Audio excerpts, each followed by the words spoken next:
జై భవానీ, జై భవానీ, జై భవానీ.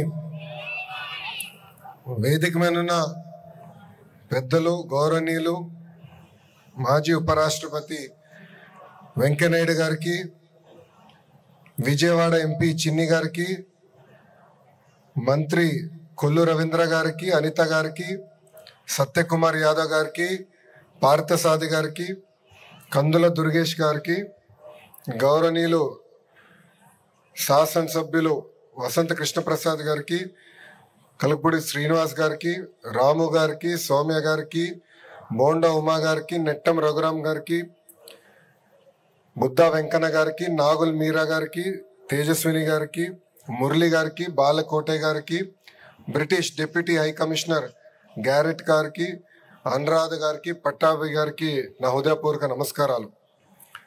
రాష్ట్ర ప్రజలందరికీ దసరా శుభాకాంక్షలు. భక్తులు కోరిన అన్ని కోరికలు తీర్చే తల్లి దుర్గమ్మ. కొండ మీద దుర్గమ్మ, కొండ కింద కృష్ణమ్మ ఉన్న పుణ్యభూమి ఉమ్మడి కృష్ణా జిల్లా. విజయవాడ పేరులోనే విజయం ఉంది. దుర్గమ్మ తలుచుకుని ఏ పని ప్రారంభించినా అది సక్సెస్ అవుతుంది. వెంకయ్యనాయుడు గారిని చూసి పెరిగిన వాడిని. అంటే ఒక పట్టుదల, ఒక కమిట్మెంట్ ఉంటే ఏమన్నా సాధించచ్చన్న నిజ స్వరూపం గౌరవనీయులు వెంకయ్యనాయుడు గారు.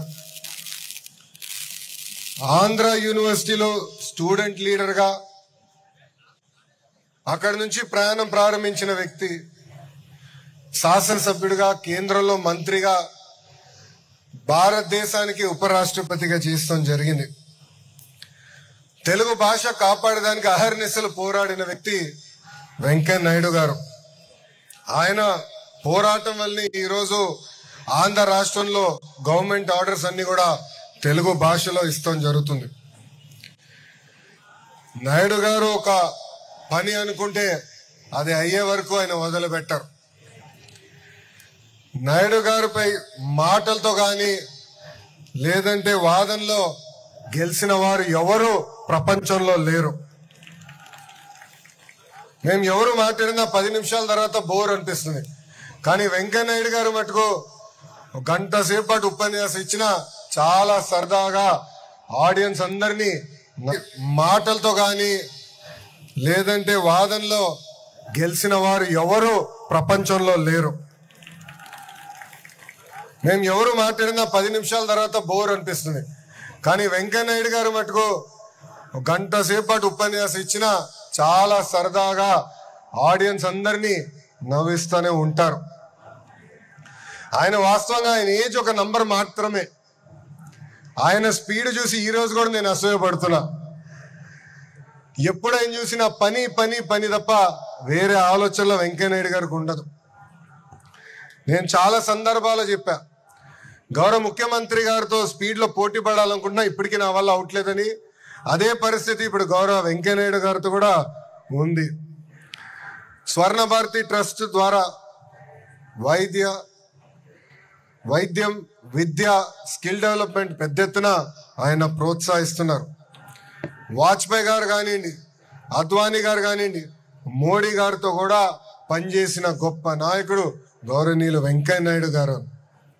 ఈరోజు సొసైటీ ఫర్ వైబ్రెంట్ విజయవాడ ఆధ్వర్యంలో విజయవాడ ఉత్సవాలు మనం నిర్వహించుకుంటాం జరుగుతుంది. మన సంస్కృతి, చరిత్ర, కళలు అదేవిధంగా ఈ తరానికి తెలియజేసేదానికి అహర్నిశలు ఈ ఉత్సవం పనిచేస్తుంది. రాష్ట్ర దేశ వ్యాప్తంగా ఉన్న కళాకారుల్ని, వాళ్ళ కళల్ని ఇక్కడ ప్రదర్శించేదానికి ఒక అద్భుతమైన అవకాశం, ప్లాట్ఫామ్ ఈ ఉత్సవం. సుమారుగా 3000 మంది కళాకారులతో అతి పెద్ద కార్నివల్ కూడా విజయవాడలో మనం నిర్వహించబోతున్నాం.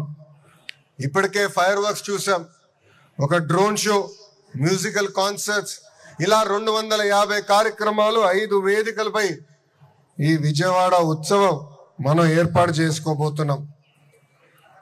వ్యవసాయం, విద్య, ఆటోమొబైల్ రంగం, చేనేత కార్మికుల కోసం కూడా 600 స్టాల్స్ ఈరోజు మనం ఏర్పాటు చేసుకున్నాం.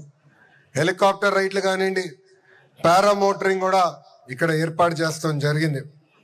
ఆంధ్ర భోజనాలతో పాటు భారతదేశంలో ఉన్న అన్ని కుజిన్స్ కూడా విజయవాడకి ఈరోజు తీసుకొస్తాం జరిగింది. ఇప్పటి వరకు దేశం మొత్తం మైసూరు ఉత్సవాల గురించి మాట్లాడేవారు. ఇప్పుడు ఆ చరిత్ర విజయవాడ ప్రజలు విజయవాడ ఉత్సవాల ద్వారా తీర్చిదిద్దాలని కోరుతున్నాం. ఈ ఉత్సవాల్లో పాల్గొనడానికి కొంచెం నాకు ఇబ్బందికరమైన పరిస్థితి.